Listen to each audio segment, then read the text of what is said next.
এক কাপ পানি নিয়ে পানিটাকে ছেড়ে দেওয়া হলো, নিয়ে ভিজা হাত তুলেছে। বলেন আর মুখ ধোয়া হলো না মুছা হলো? জোরে বলে। মুখটা মুছা হলো। আর যদি আপনার ফরজ আদায় না হয় আপনার ওযু হবে? জোরে বলে। ওযু হবে? ওযু হবে? ওযু যদি না হয় তো বিনা ওযুতে নামাজ পড়া চলবে? জোরে বলে ভাই কই না বিনা ওযুতে নামাজ পড়া চলবে না। একটা ফরজ যদি ছুটে যায় আপনার ওযু হবে না। ওযু যদি না হয় বিনা ওযুতে নামাজ হবে না। আর নামাজ যদি না হয় আল্লাহ রাজি হবে না। আর আল্লাহ যদি রাজি না হয় তো কবরেও শাস্তি থেকে শান্তি পাওয়া যাবে না। তাহলে আপনাকে ওযুটা সঠিক করতে হবে না? হবে না? ওযুটা সঠিক করতে হবে। অনেক মানুষ পানি ফেলে দেয়। এ বাপজি আমার ভাইরা আমার একটু বুঝলেন দয়া করে, খাব হলে পানি কেউ ফেলিয়েন না। মা বোনদেরকে বলি আপনারা পানি ফেলিয়েন না। তবে মায়ে মুস্তেমাল ইস্তেমাল কিয়া হো পানি, ব্যবহার করা পানি ব্যবহার করা চলে না, চলে না। সুবহানাল্লাহ। রমজান মাস মা বোনদের ব্যারাম আছে, এদের অসুখ শুনিলেন? সুবহানাল্লাহ। বেশি কথা বলবো না। রমজান মাস মসজিদ আজান দিতে চলবে, ওই এখনো আগুনে ঝেড়েছে, দাতুর মুখে আছে, এখনো বাহির ঝেড়েছে। মসজিদ আজান শুরু হলো, ঝাঁটাটাকে ফেলে দিয়েছে, একটা তায়ে জমা করা আছে পানি, তায়ে পানি জমা করা আছে, ওই পানিতে হাত ধুয়ে লাগলো উযু করতে। করে না? করে না? বলে ছেপুরি ছেপুরি করে না ওযু?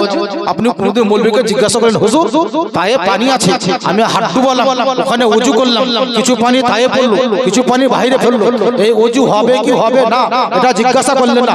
কোন মাওলানাকে জিজ্ঞাসা করেন হুজুর আমার মুখ ধোয়া হচ্ছে না হয় না, এটা আপনি কোনদিন জিজ্ঞাসা করলেন না? ওযুতে ফরজ কয়টি জিজ্ঞাসা করলেন না? কোন কোনটা ফরজ জিজ্ঞাসা করলেন না? আজকে সারা জীবন বিনা ওযুতে এমন নামাজি আছে সুবহানাল্লাহ, বিনা ওযুতে আপনি নামাজ পড়ে চলে যাবেন। যদি ফরজ আদায় না হয় তো আপনার ওযু হবে, ওযু যদি না হয় বিনা ওযুতে নামাজ হবে না। যেটা বলছিলাম বাপ, শেষ কথা বলছি একদম মাঘ মাসে কোন কিনা ঠান্ডা, মসজিদে গেল, মসজিদের ট্যাপ চালু করলো, মোটর দাবলো, মোটর মানে মোটর দেওয়া মাত্র 150 ফুট নিচে কার মাটি, 150 ফুট নিচে আছে পানি। একটু বুকে হাত দিয়ে বলেন ওই 150 ফুট নিচে কার পানির মালিক এই ভাগাইল গ্রামের কোন লোকটা? কোন লোকটা মালিক? আল্লাহ মালিক। জোরে বলেন আল্লাহ মালিক। এই 150 ফুট নিচে কার পানি মাঘ মাসের কনকিনা ঠান্ডাতে একটা সুইচকে অন করার পরে মোটর লাগলো নিজের গতিবেগে ঘুরতে, মোটর ঘুরতে ঘুরতে ঘুরতে ঘুরতে ঘুরতে ঘুরতে পাইপের মাথা দিয়ে পানি পড়তে লাগলো। ওই 150 ফুট নিচেকার পানির মালিক যিনি তিনি আল্লাহ, 150 ফুট মাটির মালিক যিনি তিনি আল্লাহ। ওই 150 ফুট নিচেকার মাটির 150 ফুট নিচেকার পানি মাঘ মাসে যদি পানিটা বাহির করেন, বুকে হাত দিয়ে বলেন ওই পানিটা ঠান্ডা না গরম বাইর হয়? কেমন হয় পানি? গরম হয় বাবা। আপনার বাড়িতে স্ট্যাটাস আছে, টাকা আছে, পয়সা আছে, সব আছে, ট্যাঙ্কের পানি ঠান্ডা হয়ে গেল, সকালবেলায় ব্রাশ করে কুল্লি করা যাবে না, যার জন্য ভালো কম্পিউটার কিনলেন, গিজার। কি কিনলেন? জোরে বলেন। গিজার কিনা হলো। এই গিজার লাগা হলো ট্যাঙ্কের পানি যেন গরম হয়। গিজার পানিতে থাকলো কোম্পানির কারেন্ট যদি না থাকে বাবা, কারেন্ট যদি না থাকে ওই গিজারের গিজার চলবে? চলবে? চলবে না। গিজারের জায়গায় থাকলো, কারেন্ট যদি না থাকে ঠান্ডা পানি ঠান্ডায় থেকে গেল। একটু মাত্র সুবহানাল্লাহ মনে ধারণা করেন, আল্লাহ আমাদের উপরে কত মায়া করেছেন, কত দয়া করেছেন।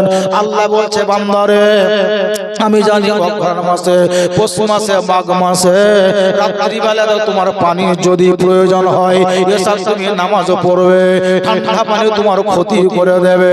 ভোরবেলা নামাজ পড়ে ফজরের, ঠান্ডা পানি তোমার ক্ষতি করতে পারে। এরই জন্য আল্লাহ পাক রব্বুল আলামিন মানুষের উপরে কত মায়া করে, কত দয়া করে বাবা। ওই মাটির নিচেকার পানি যত আছে, সমস্ত পৃথিবীর মাটির নিচেকার পানিকে আল্লাহ আমাদের উপরে মায়া করে ঠান্ডার টাইমে সব পানিকে আল্লাহ গরম বানিয়ে দিয়েছে। কোন গিজার লাগা হয়ে আছে নিচে, কোন কোম্পানির গিজার দেওয়া হয়নি। আল্লাহ বলছে বান্দারে, তোমার কোম্পানির গিজারের গ্যারান্টি থাকতে পারে না, কারেন্ট যদি থাকে চলতে পারে। আর আমি আল্লাহ তোমার জন্য গোটা পৃথিবীর নিচেটাকে ঠান্ডার জন্য আমি আল্লাহ গিজার বানিয়ে দিয়েছি। বলে এই পানির মালিক যিনি, তিনি কে? আল্লাহ। আমার জন্য আল্লাহ তাআলা মাটির নিচের পানিকে ঠান্ডা নয় গরম করে দিয়েছে। এই 150 ফুট নিচেকার পানি ভাগাইলের মাটিতে চৈত্র মাস প্রচন্ড গরম। চৈত্র মাস শুধু আল্লাহর নিয়ামত দেখেন, চৈত্র মাস প্রচন্ড গরম। ওই গরম চৈত্র মাসে ওই মোটরের যদি আপনি পানি উঠান, 150 ফুট নিচে থেকে যে পানিটা উঠে, বলেন ওই পানিটা ঠান্ডা না গরম? জোরে বলেন। একই মাটি, একই মোটর, একই পাইপ হলো, ঠান্ডার সময় আপনার গরমের পানি প্রয়োজন। এই জন্য আল্লাহ মায়া দয়া করে গোটা পৃথিবীর মাটিটাকে, পানিটাকে আল্লাহ গরম বানিয়ে দিয়েছে। আল্লাহ পাক ভালোই জানেন।